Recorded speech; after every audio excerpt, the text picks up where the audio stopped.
ನಾನು ಮಾತಾಡ್ತಾ ಇರೋದು, ನೀವು ಮಾತಾಡ್ತಾ ಇರೋದು ನೀವು ಮಾತಾಡ್ಕೊಳ್ಳಿ. ನಾನು ಮಾತಾಡ್ತಾ ಇರೋದು, ನೀವು ಮಾತಾಡ್ತಾ ಇರೋದು ನೀವು ಮಾತಾಡ್ಕೊಳ್ಳಿ. ನಾನು ನಿಮ್ಗೆಲ್ಲ ಉತ್ತರ ಕೊಡಲ್ಲ. ನಾನು ಹೇಳಿದ್ದೆಲ್ಲ ಹೇಳಿದ ಮೇಲೆ ಆಮೇಲೆ ಮಿಕ್ಕಿದೆ.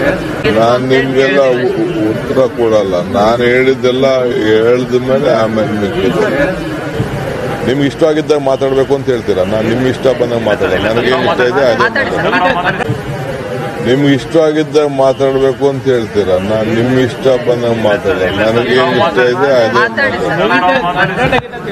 ಅವೆಲ್ಲ ತಿಳ್ಕೊಳ್ಬೇಕು ನೀವೆಲ್ಲ. ನಾನೆಲ್ಲೂ ಮೀಡಿಯಾಗೆ ಅಡ್ರೆಸ್ಸೇ ಮಾಡ್ತಿಲ್ಲ. ಇಲ್ಲಿ ಏನೋ ನಿಮ್ಗೆ ಗೌರವ ಕೊಟ್ಬಿಟ್ಟು ನಾನು ನಾಳೆ ಫ್ರೆಂಡ್ಸ್ ಅಂತ ಬಂದಿದ್ದೀನಿ. ಬೆಂಗಳೂರಿನಲ್ಲಿ ನಾನು ಬೆಂಗಳೂರು ಮಿನಿಸ್ಟರ್ ಆಗಿದ್ದಾಗ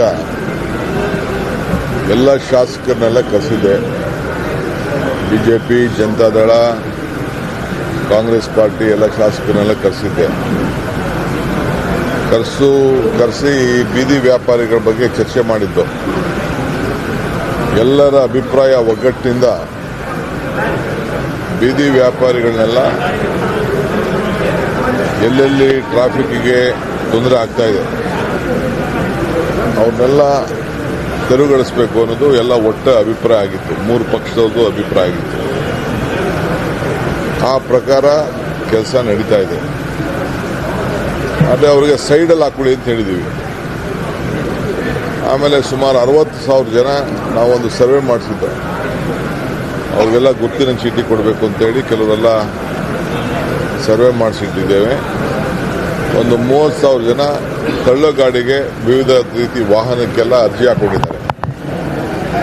ಅದು ಕೂಡ ಈಗ ಟೆಂಡರ್ ಕರೆದು ಅವ್ರಿಗೆಲ್ಲ ನಾವು ತ್ರಿಚಕ್ರ ವಾಹನಗಳನ್ನು ಕೊಡಲಿಕ್ಕೆ ಆಲ್ರೆಡಿ ಎಲ್ಲ ವಾಹನಗಳನ್ನೆಲ್ಲ ತರಿಸೋದು ನೋಡಿದ್ದೇನೆ. ಸೊ ಅದು ಕೃಷ್ಣ ಬೈರೇಗೌಡರು ಮಾಡ್ತಾರೆ. ಹೇಳಿದ್ದೀನಿ ನಾನು, ಆದಷ್ಟು ಜಲ್ದಿ ಅವ್ರಿಗೆಲ್ಲ ವಾಹನ ಕೊಡಿತಾರೆ.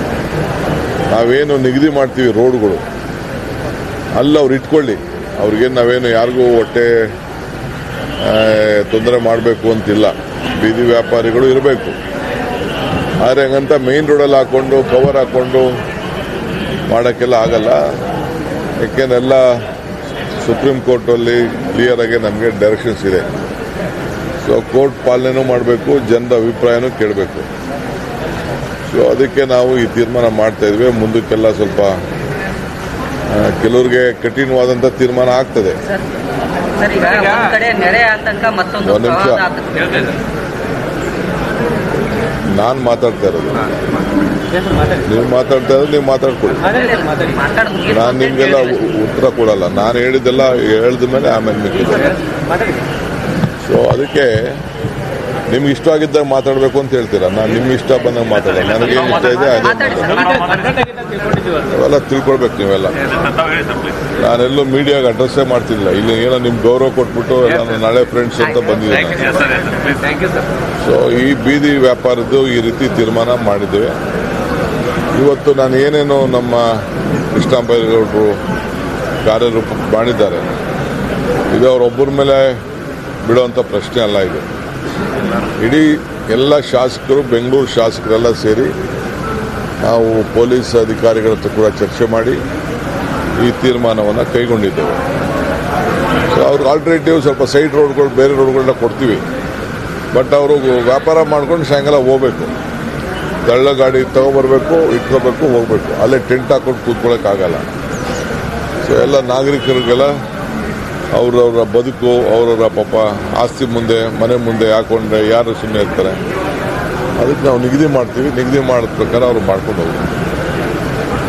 ಹೇಳಿ. JBI ಇಲೆಕ್ಷನ್ ಆಗಸ್ಟ್ ಎಂಡಿಗೆ ಮಾಡೋದು ಸುಪ್ರೀಂ ಕೋರ್ಟ್ ಹೇಳಿತ್ತು. ಅದ್ರಾಗೆ JBI ಅಧಿಕಾರಿಗಳು ಸುಪ್ರೀಂ ಕೋರ್ಟ್ ಮೊರೆ ಹೋಗಿದ್ದಾರೆ. SIR ಇರೋ ಕಾರಣಕ್ಕೆ ನಮ್ಗೆ ಡಿಸೆಂಬರ್ವರೆಗೂ ಕಾಲಾವಕಾಶ ಕೊಡಿ ಅಂತ. ನೋಡಿ, ಅವರು ಕೊಡಲ್ಲ ಅಂತ ಈಗಾಗಲೇ ಹೇಳಿದ್ದಾರೆ. ಲಾಸ್ಟ್ ನಿಮಗೆ ಆಗಸ್ಟ್ ಅಂತ. ಬಟ್ ವಾಸ್ತವಾಂಶ ಸ್ವಲ್ಪ ಸಮಸ್ಯೆ ಇದೆ ಅವ್ರ ಅಧಿಕಾರಿಗಳದು. ಅವ್ರಿಗೆ ಬಿಟ್ಬಿಟ್ಟಿದ್ದೀನಿ. ನಾನು ಇದಕ್ಕೆ ಇಂಟರ್ಫಿಯರ್ ಆಗಲ್ಲ. ನಾವು ಸಿದ್ಧತೆ ಏನು ಮಾಡ್ಕೊಳ್ಬೇಕು, ಎಲೆಕ್ಷನ್ಗೆ ಸಿದ್ಧತೆಯನ್ನು ನಮ್ಮ ಪಕ್ಷಗಳಲ್ಲಿ ನಾವೆಲ್ಲ ಮಾಡ್ಕೊಳ್ತಾ ಇದ್ದೀವಿ. ಒತ್ತಡ ಏನಿಲ್ಲ. ನಮ್ಮ ನಾಯಕರು ಇವತ್ತು ನಾಳೆ ನಮ್ಮ ಬರ್ತಾರೆ. ಬಂದ ಮೇಲೆ ಯಾವತ್ತು ಅವ್ರು ಕರೀತಾರೆ ನಾನು ಅವತ್ತು ಹೋಗ್ತೀನಿ. ಸರ್, ಬೆಳಗಾವಿಯಲ್ಲಿ RSS ಸಭೆ ಆಗ್ತಿದೆ. ವಾರ್ಷಿಕ ಪ್ರಾಂತ ಸಭೆ ಆಗ್ತಿದೆ. ಖರ್ಗೆ ಅವರು ಹೇಳ್ತಾರೆ ಮುಂದೆ ಇಲ್ಲ, ಮಾಡಬೇಕಾದ್ರೆ ಕಡ್ಡಾಯವಾಗಿ ಅದು ಮಂದಿ ಬರೀಬೇಕಂತ. ತಾವೇನು ನೋಡೋಣ, ನನಗಿನ್ನ ಅದು ಮಾಹಿತಿ ಬಂದಿಲ್ಲ. ನೀವು ಪೇಪರಲ್ಲಿ ಬರೆದಿದ್ರೆ ಅಷ್ಟು ಮಾತ್ರ ಗೊತ್ತಿದೆ, ವರದಿ ಕೇಳಿದ್ದೀನಿ. ಆಮೇಲೆ ಕಾನೂನಲ್ಲಿ ಯಾರಿಗೇನೇನು ಅವಕಾಶ ಇದೆ ಆ ಅವಕಾಶಗಳಿಗೆಲ್ಲ ಸಿಗ್ತದೆ. ಕಾನೂನಲ್ಲಿ ಅವಕಾಶ ಇಲ್ಲ ಅಂದ್ರೆ ಅವಕಾಶ ಸಿಗೋದಿಲ್ಲ. ಒಬ್ಬೊಬ್ಬರಿಗೆ ಒಂದೊಂದು ಮಾಡೋದಲ್ಲ.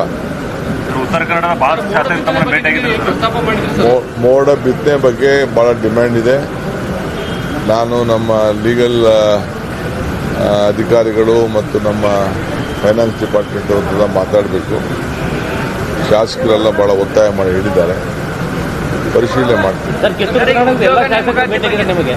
7 ಜಿಲ್ಲೆಯವರು ಏನೇನು ಮುಂದಿಟ್ಟಿದ್ರು, ಏನೇನು ಬಗೆಹರಿಸಿದ್ರೆ, ಏನೇನು ಹೊಸ ಯೋಜನೆಗಳನ್ನ ಜಾರಿಗೆ ತರ್ತಾರೆ? ಸದ್ಯಕ್ಕೆ ನಾನೀಗ ಹೇಳಿದಷ್ಟು 2 ವರ್ಷ ಅದು ಚಾಲನೆ ಆಗಂತ ತೀರ್ಮಾನಗಳನ್ನು ನಿನ್ನೆ ಕಿತ್ತೂರು ಕರ್ನಾಟಕದ ಸುವರ್ಣಸೌಧದಿಂದ ತೆಗೆದುಕೊಂಡಿದ್ದೆ. ಎಲ್ಲ ಉಂಡಿಗಳಲ್ಲೂ ಕೂಡ ದುಡ್ಡು ಬಹಳ ಹುಷಾರಾಗಿಡಬೇಕು ಅಂತ. ಬೆಳಗಾವಿ ವಿಶೇಷ ಪ್ಯಾಕೇಜ್ ಕೊಡ್ತೀರಾ? ಈ ಹಿಂದೆ 100 ಕೋಟಿ ರೂಪಾಯಿ ಸಂಪ್ರದಾಯ ಈಗ ಬಂದಿದ್ದೀನಿ, ನೋಡೋಣ.